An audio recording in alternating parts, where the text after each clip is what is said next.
El siguiente segmento tiene contenido o opinión. La entrevista en A Primera Hora. Analizamos los hechos del momento junto a sus protagonistas. 7:40. Hablamos en la primera parte de este espacio de noticias dentro del necesario ejercicio de memoria histórica que tenemos que tener. Así como recordamos, algunos celebraron los 20 años de la dolarización, aquí también recordamos los 20 años de la sublevación militar que con el apoyo del sector indígena provocó el derrocamiento del presidente Yamil Maguad hace exactamente 2 décadas, un 21 de enero del 2000. Y uno de los protagonistas de aquella sonada fue el coronel Fausto Cobo Montalvo, que visita nuestra mesa de trabajo. Fue secretario general de la Administración Pública, fue diputado de la República, hoy es parlamentario andino y en su condición de tal es vicepresidente de este organismo subregional. Visita nuestra mesa de trabajo el señor coronel Fausto Cobo Montalvo. Bienvenido, qué gusto. Buenos días, muchas gracias por esta oportunidad. Como usted manifestó, siempre es bueno recordar la historia para que justamente la memoria de los ciudadanos y de las generaciones que no vivieron un determinado suceso aprendan para que mejoren siempre en el proceso de construir una ciudadanía honesta, una ciudadanía democrática. Oiga, usted era coronel en ese tiempo. Yo era coronel. ¿Dónde estaba usted? Yo estaba de director de la Academia de Guerra del Ejército. ¿Y en qué momento usted se vincula a la planificación de la sublevación militar de aquel 21 de enero? Yo me vinculo a las 8:30 de la mañana aproximadamente del día 21. ¿De ese 21? Del 21. ¿Antes no hubo una planificación previa? ¿No hablaron con usted? ¿No le dijeron, coronel Cobo, vamos a hacer esto? Absolutamente no. Y le digo que nosotros más bien siempre estuvimos prestos. Yo soy un analista de inteligencia estratégica, mi prestigio era conocido dentro de la institución y yo participé en el comando de las Fuerzas Armadas, en el comando del Ejército, en las apreciaciones de inteligencia y desde luego veníamos siguiendo cómo iba evolucionando ese conflicto, porque el conflicto se inicia aproximadamente ya con matices de crisis en 1998, cuando ya se empiezan a dar los indicadores de una crisis política, social, económica, financiera. Que provocaron la caída de los bancos en el 99. Claro, el salvataje bancario, en donde hubo no solamente temas financieros y afectación a la economía de los ciudadanos, sino que también hubieron muertes, suicidios, la familia ecuatoriana fue fragmentada.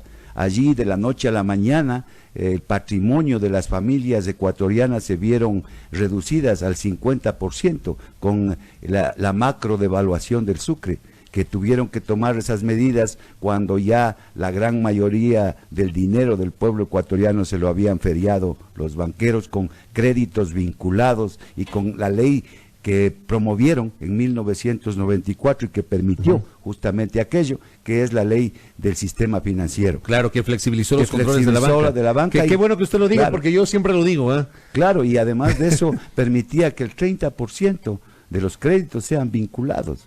O sea, era un robo, un genocidio económico.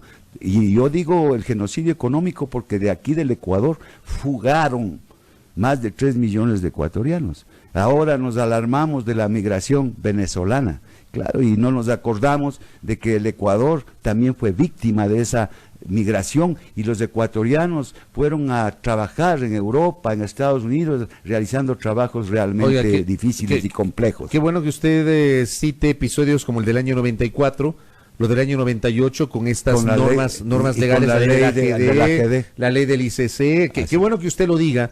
Y qué bueno que también refiera el fenómeno social que provocó la crisis económica como la migración.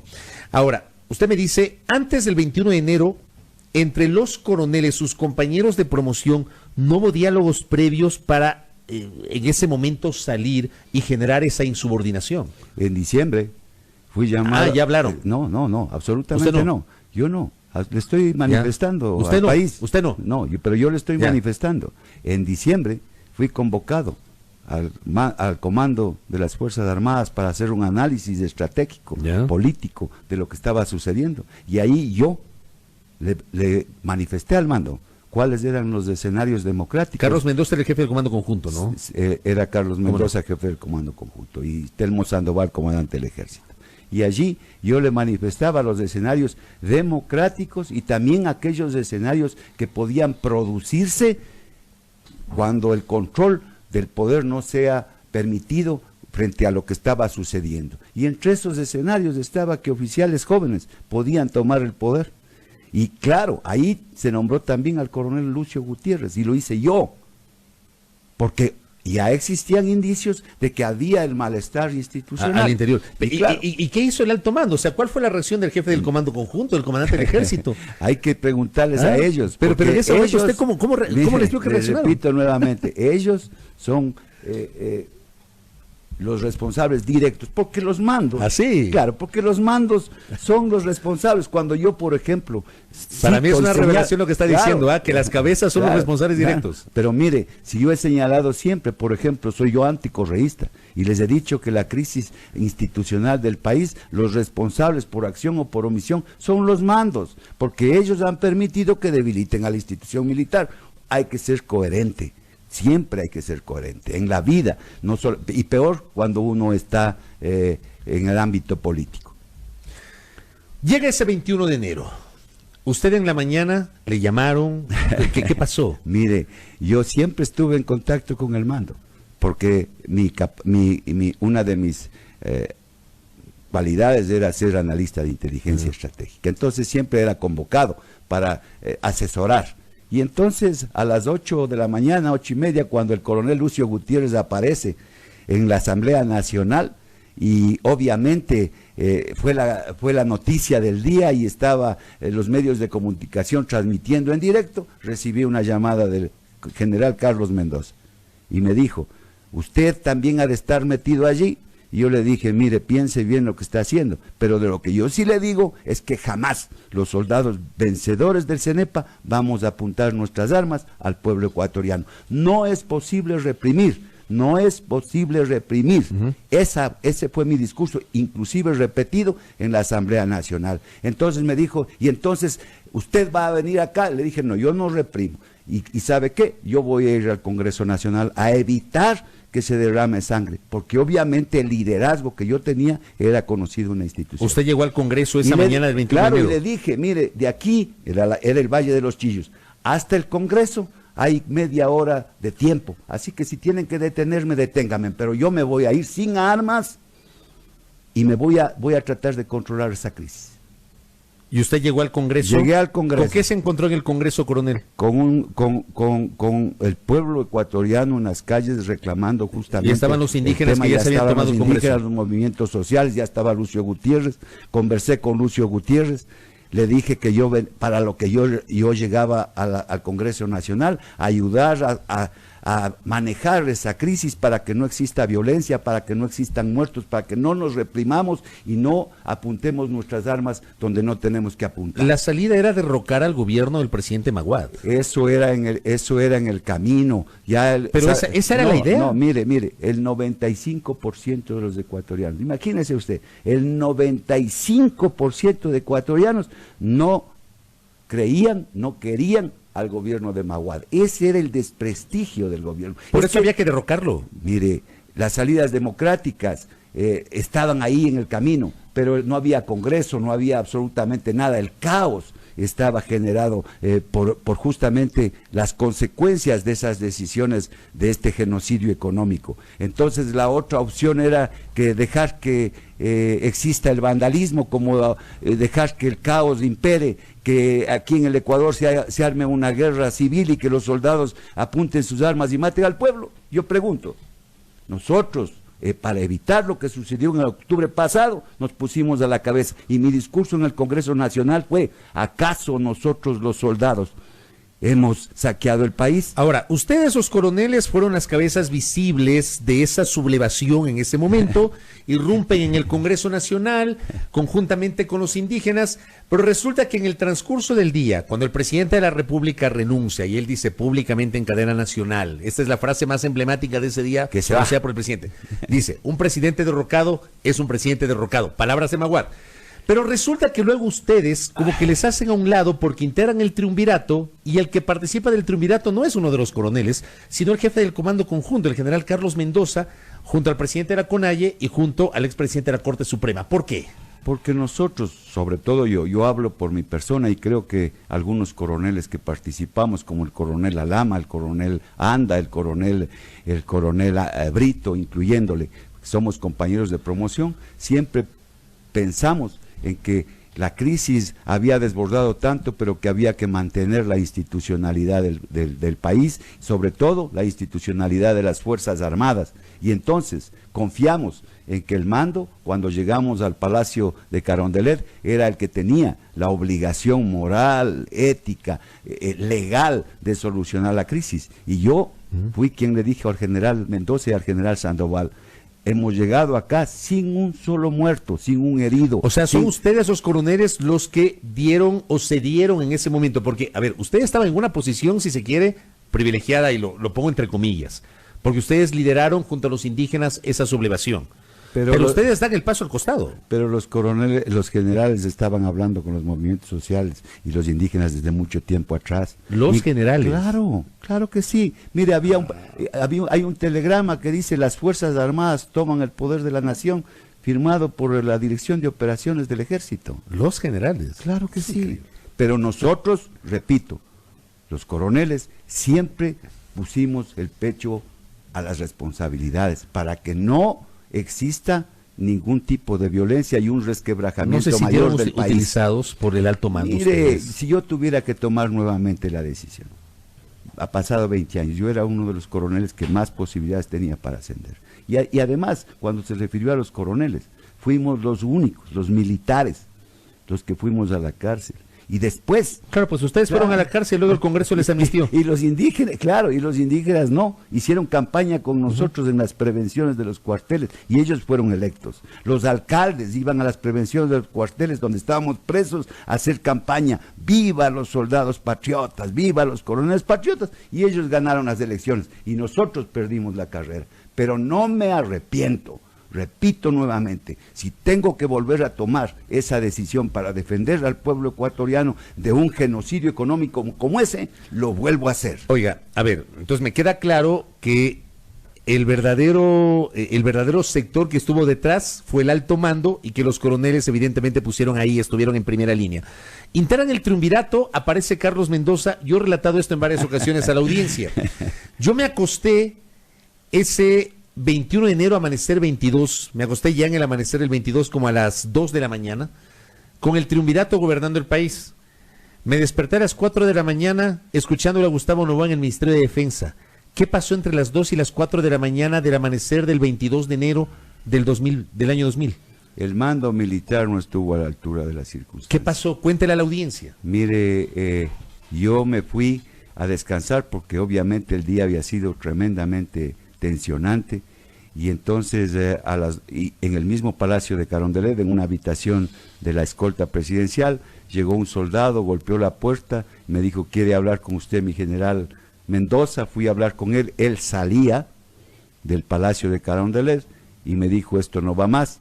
Yo le dije: mire, usted frente al pueblo ecuatoriano juró mantener este tema y bueno, se fue. Entonces hay que preguntarle a él por qué y qué es lo que hizo. El tema, la situación es que el 22 de enero nosotros ya estábamos detenidos y obviamente después el Congreso Nacional nos amnistió, pero no gratis, sino que el 1 de mayo todo el pueblo ecuatoriano, la gran mayoría del pueblo ecuatoriano, no todo, la gran mayoría del pueblo ecuatoriano, en la conmemoración del Día del Maestro, el tema de esa manifestación en todas las ciudades del Ecuador era libertad para los patriotas del 21 de enero del año 2000. Oiga, al final del día, al final del camino, usted confirma que los militares, que las Fuerzas Armadas fueron árbitros del destino del país. Pero mire,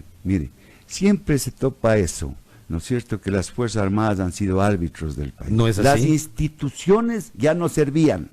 Las instituciones políticas. ¿Pero quién decide eso? Los militares. Pero es que no había Congreso, no había el gobierno, pero es que la única institución fuerte, solvente, que tenía la posibilidad de evitar una guerra civil, aparece siendo siempre en un régimen las Fuerzas democrático Armadas. Son los civiles los que tienen que decidir eso, Pero no los ya militares. bueno, entonces dejemos que se maten. No, le pregunto. No, pues, O sea, es que una institución, si es que las instituciones democráticas fueran solventes, los políticos eran serios, estén a la altura de las circunstancias, desde luego que sí. Eso es lo que nosotros tenemos que hacer, fortalecer la institucionalidad. Y por eso los militares tuvieron un papel protagónico en el 97, en el 2000 y en el 2005.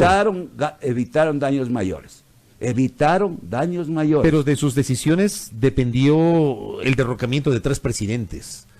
Evitaron daños mayores. La otra es dejar que el caos, el vandalismo, la guerra civil asole en todo el territorio nacional. Ustedes luego, ya incorporados en la vida civil, participan en las elecciones, crean un partido político, la Sociedad Patriótica 21 de enero, y llegan al poder los mismos que se unieron en la sublevación del 20 de enero del 2000, militares indígenas. Esos militares en servicio pasivo con los indígenas se alían a través de la Sociedad Patriótica 21 de enero y del movimiento Pachacutic y llegan al poder el 15 de enero del año 2003.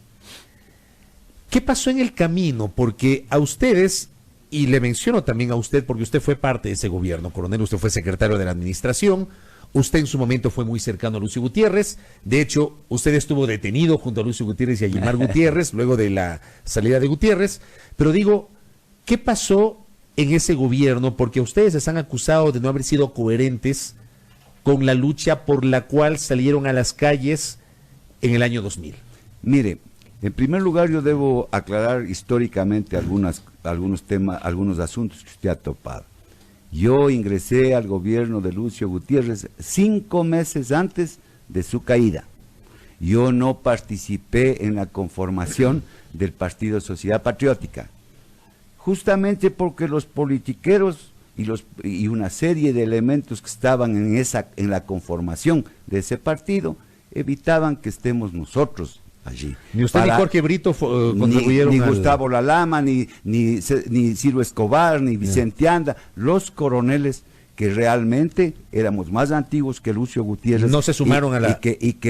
Y que no querían los políticos que estemos ahí, porque obviamente teníamos una posición diferente. ¿Por qué se suma al gobierno de Lucio Gutiérrez? Porque algún político de mucha experiencia me dijo, deje de criticar desde afuera, su asiento está adentro, pelee desde adentro. Y cuando yo criticaba a quienes estaban al lado de Lucio Gutiérrez, me decía, porque están ocupando su asiento, la lucha es desde adentro. Entonces yo sufrí una serie de humillaciones respecto a cómo entrar, pero entré y después, cuando Lucio cayó, yo le pregunté en la cárcel, en el penal García Moreno, en la celda donde estábamos él, y yo le dije, ahora, Lucio, ¿quién está al lado suyo? ¿Quién está al lado suyo? ¿Por qué cayó Lucio Gutiérrez? Lucio Gutiérrez cayó porque afectó intereses especialmente de financieros y económicos. ¿No cae el gobierno de Gutiérrez, del cual usted nos aclara, fue parte recién los 5 meses anteriores, no cae porque traicionó las ofertas con las cuales llegó al poder? No, porque la economía, por ejemplo, la rescató en el gobierno. Pero llegó con un discurso y un plan de gobierno y terminó al mes firmando el acuerdo con el fondo. Pragmáticamente están ahí los resultados. El gobierno de Lucio Gutiérrez es el que más crecimiento ha logrado en el poco tiempo que estuvo con un petróleo a un precio realmente muchísimo menor del que tenía. Pero si ahora fue así, ¿por qué se separa el Pachacutic? ¿Por qué se separan los indígenas al poco tiempo de haber iniciado el gobierno? Porque no se puede gobernar dando gusto a todos. Entonces, desde pero eran sus aliados con los cuales llegaron. Mire, y Lucio Gutiérrez les dio espacios tan importantes como la Cancillería y como la GD, como muchas otras. Y el MPD, el Ministerio del Ambiente. Pero mientras estaban ellos ejerciendo esas funciones, en el Congreso Nacional votaban en contra de Lucio Gutiérrez y querían más y más y más y más prebendas. Entonces, los resultados están ahí. Los resultados económicos, por ejemplo, les repito, están ahí a la disposición de la ciudadanía para que ellos den su criterio. ¿No traicionaron su propio proyecto político? No, Lucio fue pragmático y creo que era lo correcto. Aquí los forajidos, yo le saqué a Lucio en plena crisis, le saqué a Babahoyo, espérese, permítame, le dije, Lucio, vamos a Babahoyo para que vea cómo está en el resto del país. Y en el resto del país le recibieron a Lucio apoteósicamente, faltando unos 6 o 7 días antes de que le den el golpe de Estado. Oiga, déjeme preguntarle algo, a ver, claro. Yo sí soy de los que piensa que en la vida uno tiene que ser pragmático sin claudicar sus propias principios, desde luego. Los principios para mí son inclaudicables. Absolutamente. Ciertamente la aplicación ya en la vida diaria de esos principios requiere una dosis de pragmatismo. Pero digo, en este caso, por ser pragmático, no se traicionaron aquellos principios con los que ganaron las elecciones en 2002 y llegaron al poder el 15 de enero del 2003. No le votaron a Lucio ni el MPD ni el Pachacuti. ¿Quién le vota a Lucio Gutiérrez? Le votaron aquí un grupo de forajidos que se autodenominaron así y que en Quito no le querían tener a Lucio Gutiérrez en el poder. Y a través de una serie de metodologías nuevas lograron que Lucio Gutiérrez no escuche a quien tenía que escuchar. Por ejemplo, yo, Fausto Cobo Montalvo, le dije a Lucio, vámonos a Manabí, cambie el puesto de mando. Como lo hizo Moreno en octubre. Pues, y no pasaba absolutamente nada. No se caía Gutiérrez. Pero desde luego que no, desde luego que no. En el resto del país, Lucio Gutiérrez tenía una credibilidad y un apoyo realmente considerable. Usted tiene que reconocer que Gutiérrez cae. Cometió errores. Sí, pero independientemente de los errores. Sí.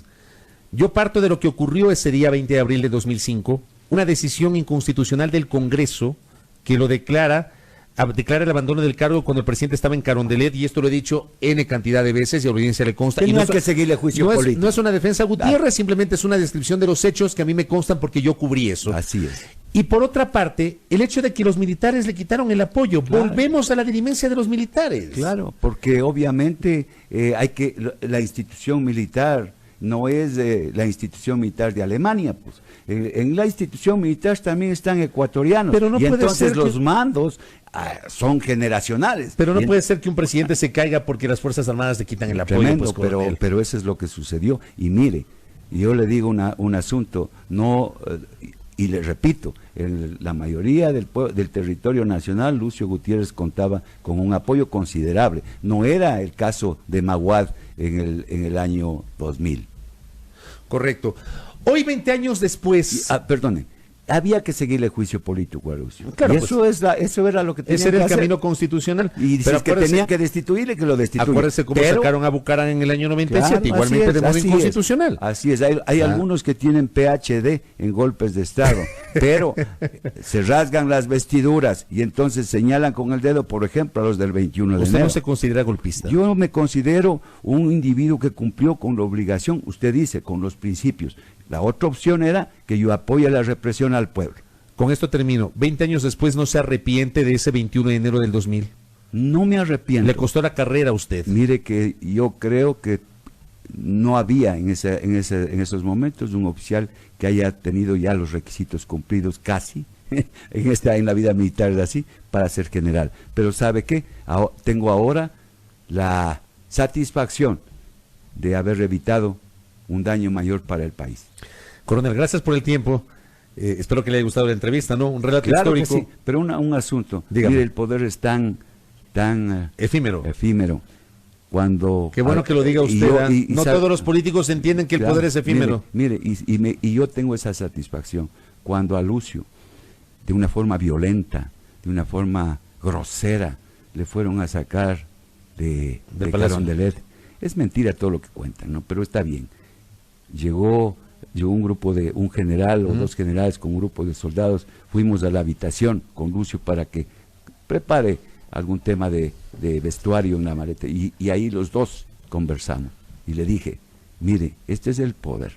Sin embargo, le dije, yo me quedo todavía aquí y yo le voy a ir a ver donde usted esté. Tenemos que regresar, porque los soldados no tenemos que hacer lo que otros por nosotros. ¿Usted sigue siendo amigo de Lucio? Desde luego, sí. ¿Usted se distanció un tiempo de yo Lucio? salí agradecido de Sociedad Patriótica y agradeciendo y diciéndole a Lucio Gutiérrez lo que siempre tiene que decirle un amigo.